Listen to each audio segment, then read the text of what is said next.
Why do male mallards have green heads?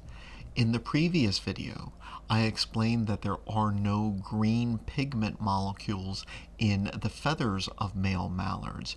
Instead, it is the structure of the feathers, and specifically the organization of the melanosomes, which contain pigment, which allow for the interference of light, which gives the light being reflected off the feathers this iridescent green appearance. But this introduces a follow-up question. Why do only male mallards possess this coloration? Why not in females, or why not in males outside breeding season when they have what is known as eclipse plumage? The answer is simple: testosterone.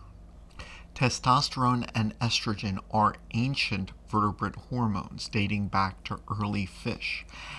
And in organisms as diverse as humans and mallards, they share some aspects of their action. These steroid hormones, estrogen and testosterone, bind to receptors inside cells.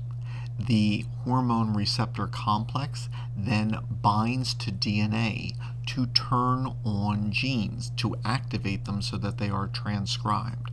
So male and female ducks can have the same genes, but when males make testosterone in breeding season, genes are turned on in males which are not turned on in females.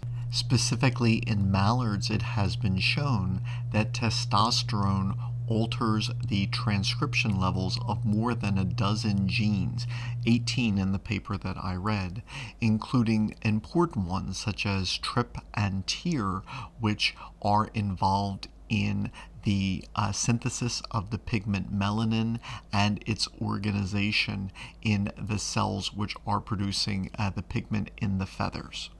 So it is the hormones of breeding season which then alter which genes are activated, and these in turn direct the production of the pigments and the organization at the nanostructural level, which will determine the iridescent green pigment of the male mallard heads.